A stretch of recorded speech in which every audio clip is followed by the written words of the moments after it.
내일도 오늘은 저희 교회 가족주일이면서 희수한 큰 잔치가 있는 날입니다. 저희 교회에서 1년에 한 번 가족주일을 지키면서 온 가족이 함께 이렇게 예배드리는 것은 이 땅에 무너진 가정, 또 가족애를 회복하고자 함입니다. 가족은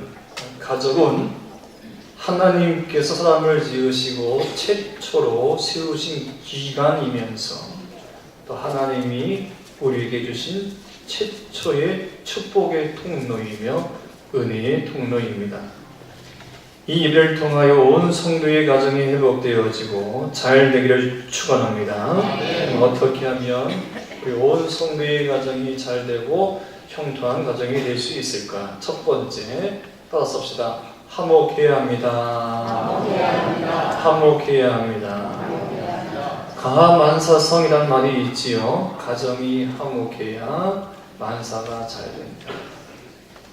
참 일리 있는 말이지요. 가정이 화목해야, 가정이 화평해야 밖에서 나가는 하는 일들이 잘 되어진다는 말입니다. 그렇습니다. 화목해야 합니다. 화목하면 가정이 잘 될 수 있습니다. 두 번째, 형통한 가정이 되려면 따라서 합시다. 서로에 대하여 늘 감사의 마음을 가져야 합니다. 감사의 마음을 가져야 합니다. 자식은 부모에 대하여, 부모는 자식에 대하여, 남편은 아내에 대하여, 아내는 남편에 대하여 늘 항상 감사의 마음, 고마움의 마음을 가져야 합니다. 그런데 참 이상하게도 가장 가까운 사람에게 가까운 사람일수록 감사의 마음이 안 생긴다는 거죠. 처음에는 고마움의 마음이 있다가 감사한 마음이 있다가 좀 살다 보면 당연한 줄 알고 그 감사의 마음, 고마운 마음이 없어져 버려요. 그 이유는 따집니다. 욕심 때문에. 무엇 때문에? 욕심 때문에 감사한 마음이 없어져요. 제가 결혼을 주례할 때마다 주례사 내용 가운데 꼭 빼먹지 않고 해주는 내용이 있어요. 그게 뭐냐 하면 항상 감사의 마음을 가져라. 서로에 대하여 늘 항상 감사의 마음을 가지면 행복한 결혼생활을 할 수 있다. 근데 이 이야기를 그 결혼식 때 신랑 신부들은 이해를 못하는지 듣지를 못하는지. 그래서 내가 또 항전하죠. 우스갯소리로 이야기하면서 여러 가지 항상 감사의 마음을 가져라. 지금이 어떤 때예요? 만나기만 하면 좋고 지금 보기만 하면 좋고 뭐 그럴 때잖아요. 신혼 때 또 사귈 때는 얼마나 좋아요. 그냥 내 앞에 있어주는 것만으로도 좋고 그냥 둘이서 어디 가서 뭘 해도 할 수 있을 것처럼 그냥 사랑이 충만한데 그러다가 어느 정도 지나면 결혼해서 얼마 정도 지나면 그때부터는 삐그덕 그러는 거예요. 이유는 뭐냐면 남과 비교하면서 마음에 욕심이 생기는 겁니다.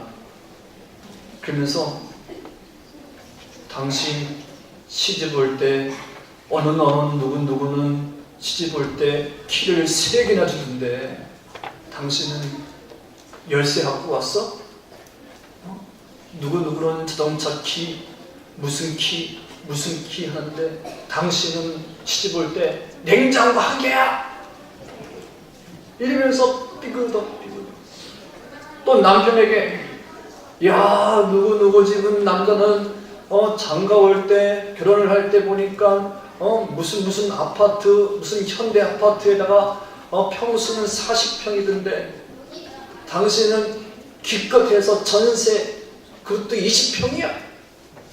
이러면서 삐그덕 하면서 서로에 대한 고마운 마음, 감사의 마음을 잃어버리는 거예요. 결혼할 때에는 그저 내 앞에 있어주는 것만으로도 내 남자가 되어주고 내 여자가 되어주고 할렐루야. 이런 여자가 한평생 내 아내가 되어 나와 함께 살아주는 것만으로도 고마워서 감지덕지 할렐루야 찬양하면서 좋냐 그렇게 좋냐면 네 목사님 그렇게 좋아요 하더니 애 하나 낳고 둘 낳고 나서 보다가 누구는 막차 그냥 그거 댕기고 아파트 사니까 그다음부터는 삐그덕 거리면서 불평이 나오고. 여러분, 잘되고 형통한 가정의 비결은 서로에 대하여 늘 감사의 마음을 가져야 하는 것이에요. 아멘. 자식은 부모에 대하여, 나의 아버지, 나의 어머니, 또 부모는 자식에 대하여, 너가 내 딸이 되어줘서 너무 고맙다. 나는 네가 내 아들이어서 너무 좋다. 이렇게 감사의 마음을 가지면 여러분 그 가정이 잘되고 형통하게 되는 것입니다. 세 번째, 잘되고 형통한 가정의 비결은 시작! 가정의 주인이 하나님이 되어야 합니다. 가정의 주인이 하나님의 말씀이 되어야 합니다. 저는 예전에 이런 장면을 본 적이 있어요. 아주 넓은 잔디공원이었는데 아이들과 함께 놀러 갔다가 그 잔디밭에 팻말이 쓰여져 있는데 잔디밭 출입 금지라고 쓰여져 있었어요. 여기저기에 잔디밭 출입 금지, 그리고 펜스가 이렇게 쳐져 있어서 들어가지 못하게 되어 있는데 어떤 꼬마 아이가 공을 가지고 놀다가 그 공이 그만 잔디밭에 들어간 겁니다. 공을 주우려면 그 잔디밭에 들어가서 공을 가지고 나와야 하는데 거기에는 잔디밭 출입 금지 이렇게 쓰여져 있었거든요. 그러니까 아이가 글자를 읽게 되었는지 잔디밭 출입 금지 써 있으니까 들어가지 못하고 발을 동동동동. 근데 그것을 할아버지가, 그 아이의 할아버지가 봤나 봐요. 그랬더니 얘야 내가 공을 꺼내줄게 하면서 지팡이로 쭉 뻗어가지고 그 잔디밭에 있는 공을 이렇게 꺼내려고 하는데 이 지팡이가 닿을 듯 말 듯. 저는 그때 그것을 보고 얼마나 감동받았지. 저 같았으면 들어가서 공을 가지고 나왔을 거예요. 근데 자신의 공이 그 잔디밭에 들어갔는데도 출입금지라는 팻말을 보고 그곳에 들어가지 못하고 가만히 서 있는 아이나 그 딱한 모습에 지팡이를 뻗어서 공을 끄집어내려고 애쓰는 할아버지의 모습, 저는 지금까지도 제 뇌리에 지울 수가 없습니다. 오늘날 우리는 이런 교육을 받아본 적도 없고 본 적도 없어요. 그저 그 어떤 일만 달성할 수 있다면, 그 어떤 자리에 올라갈 수만 있다면 그 일이 악하든 선하든 그 방법이 악하든 잘못된든 상관없어요. 그래서 그런 말이 나오잖아요. 뭐로 가도 뭐만 가면 된다? 서울만 가면 된다. 뭐로 가도 서울만 가면 되니까 방법이 악하든 잘못되든 상관없다. 오로지 우리의 교육은 결과 지향적인 교육만을 해왔어요. 뭐로 가도 좋으니까 서울대만 가라. 뭐로 가도 좋으니까 하버드만 대학만 가라. 뭐로 가도 좋으니까 대기업만 들어가면 된다. 시험을 하면 된다. 그러니까 오늘날 이 나라 이 민족이, 이 장래가, 우리의 자녀가 불투명해지고 불안해져. 뭐로 가도 되려니까 높아지기만 하라. 잘되기만 하라, 성공만 하라. 그러다 보니까 교회가 무너지고 가정이 무너진 거 아니겠어요? 어느 교육학자가 가정의 달에 신문에 이런 내용을 기고했어요. 몇십 년 전만 해도 아이들을 교육하면서 야, 너희들 장차 무엇이 되겠느냐? 어떤 사람이 되고 싶어요? 하고 물었어요. 저도 한번 물어볼게요. 오늘 우리 아동부 애들한테 물어볼게요. 교육학교 학생들한테. 너희들 장차 어떤 사람이 되고 싶어요? 사람이요. 안 들렸어요. 뭐요? 사람이요. 응? 사람이요. 사람이요. 좋았어요. 저 친구에게는 떡볶이 2인분을 주세요. 옛날에 너희들 장차 무엇이 되겠느냐, 어떤 사람이 되겠냐 하고 물으면 착한 사람이요 했어요. 착한 사람.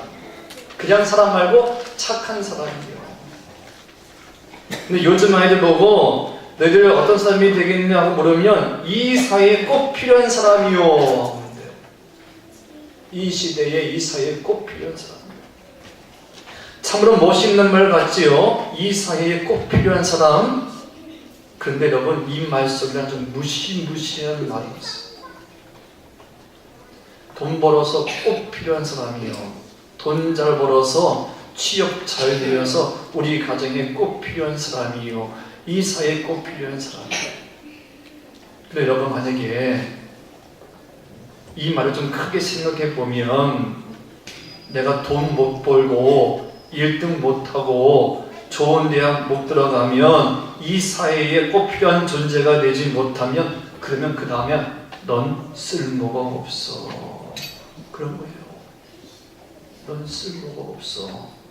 그러면 이 말을 곱게 드리면 아이들은 내가 우리 가정에, 우리 교회에, 이 사회에, 이 학교에 쓸모가 없는 존재인가 봐. 나가 죽어야지. 이렇게 되는 거예요.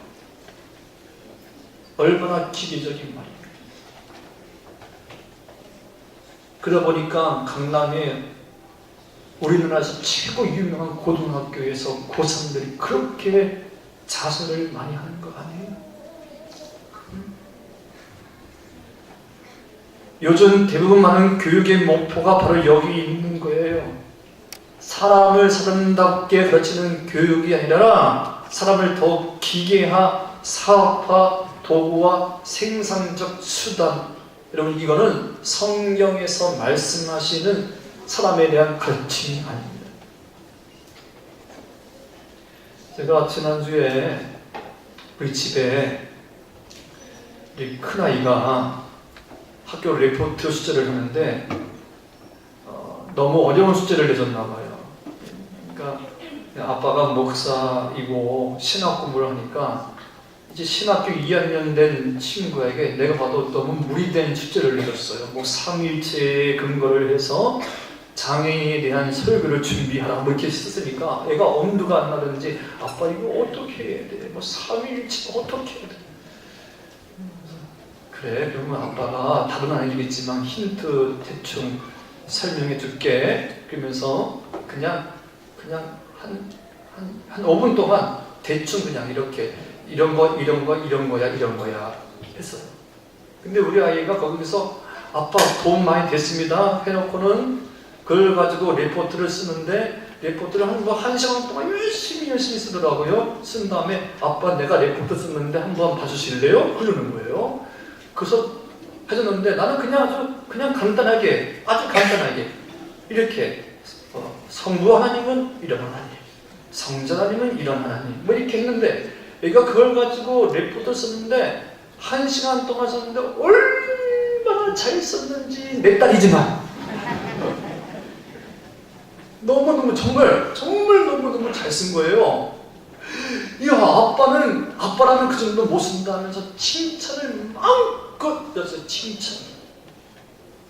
근데 제가 이번 주에 우리 큰 딸에게 그렇게 칭찬한 것에 대해 지금도 후회를 하고 있어요.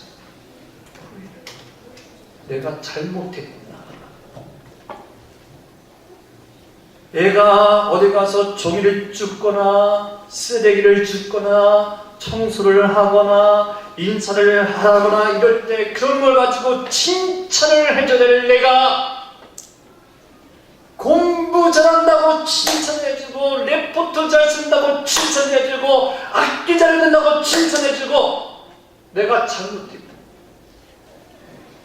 내가 애를 점점점 기계화, 도구화로 만들어가고 있고, 공부 잘한다고 칭찬해주고, 좋은 대학 나왔다고 칭찬해주고, 그런 거 가지고 칭찬할 것이 아니라 부모님을 잘 공경하고, 할렐루야, 인사들하고, 성경의 가르친 대로 내가 하지 못한 거예요.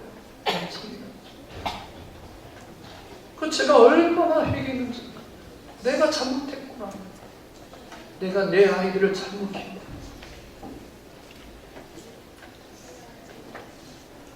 여러분, 가정이 잘 되고 형통하는 비결은 하나님이 우리 가정의 주인이 되어야 되고, 하나님의 말씀이 우리 가정의 주인이 되어야 되는 거예요. 아멘.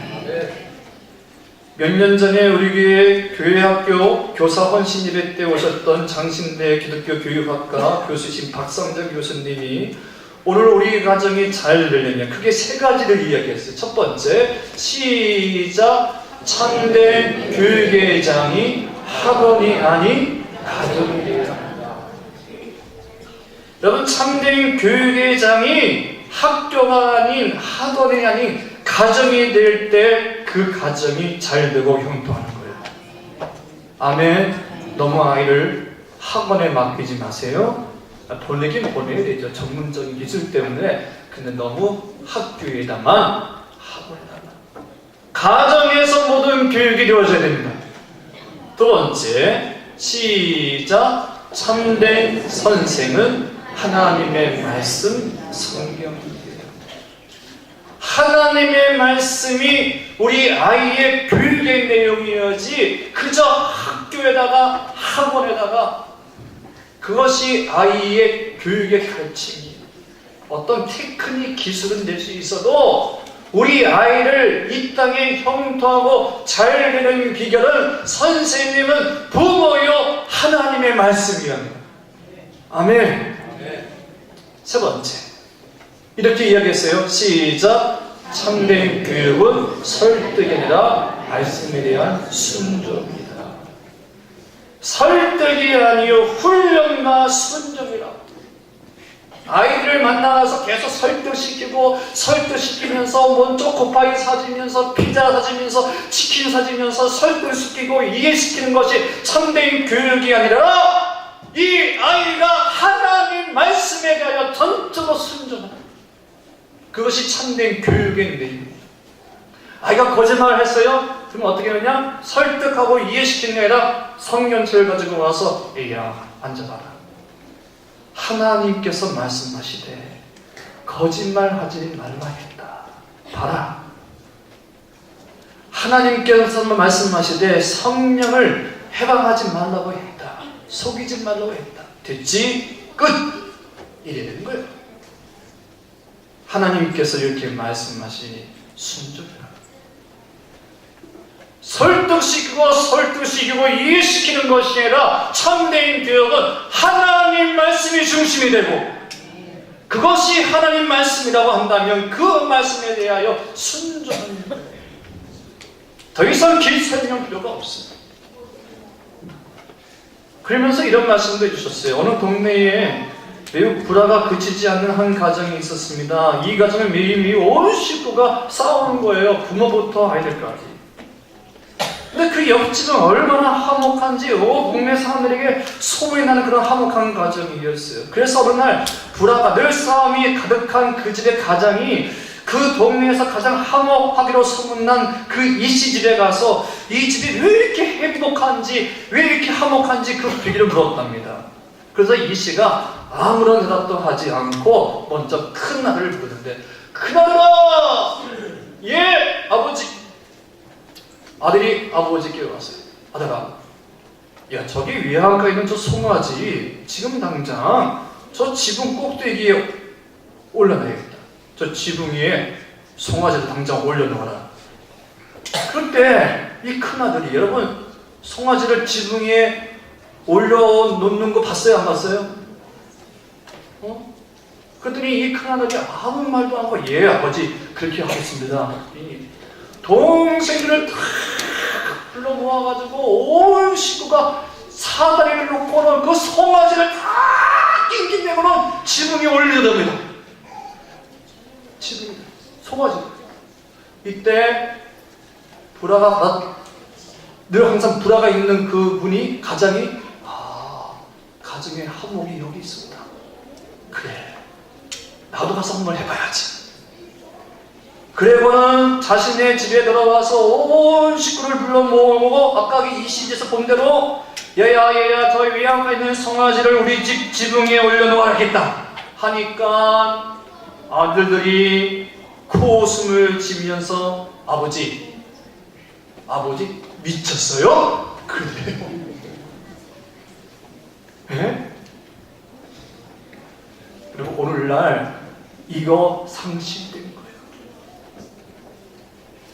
여러분 집안이 잘되고 집안이 형통하고 집안이 화목하는 비결은 집안의 가정의 돈 잘 돌아오고 어디 초원에 그림 같은 집을 짓고 평수 좋은 데서 먹을 거 잘 먹고 그래야만 집안이 잘 되는 것이 아니라 가정의 화평과 화목은 잘 되는 비결은 바로 서로에 대한 감사의 마음이 있습니다. 그리고 하나님 말씀에 대한 순종에 있습니다. 그래서 여호수아 1장 말씀 다 함께 읽겠습니다. 시작! 오직 너는 마음을 강하게 하고 극히 담대하여 나의 종 모세가 내게 명한 율법을 다 지켜라.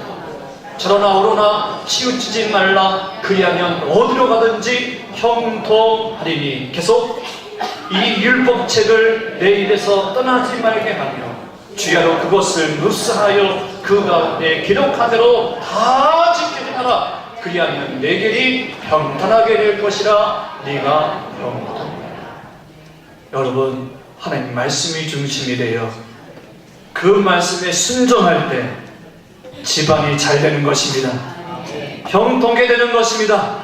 이거 오늘 신명기 11장 말씀에도 똑같이 말씀하고 있습니다. 시작! 이러므로 너희는 나의 이 말을 너희의 마음과 뜻에 두고 또 그것을 너희의 손목에 메어 기호를 삼고 너희 미간에 붙여 표를 삼으며 또 그것을 너희 자녀에게 가르치며 집에 앉아 있을 때든지 길을 갈 때든지 누워 있을 때든지 일어날 때든지 이 말씀을 강론하고 또 내 집에 문설주와 바깥문에 기록하라. 할렐루야. 그리하면 너희를 능히 당할 사람이 없느니라.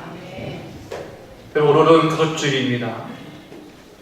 오늘 하루만 가족주일이 되어서는 안 됩니다. 365일이 가족주일이 되어야 합니다. 가정이 살아야 나라가 잘 되고 사회가 잘 되고 교회가 잘 되고 여러분의 인생이 잘 될 수 있습니다. 가정이 잘 되는 비결은 첫 번째 화목입니다.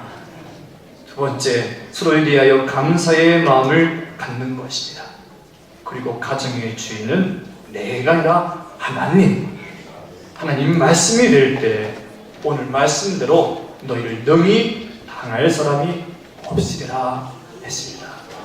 우리 모든 성도의 가정이 형통하고 잘 될 수 있기를 축원합니다. 기도하겠습니다.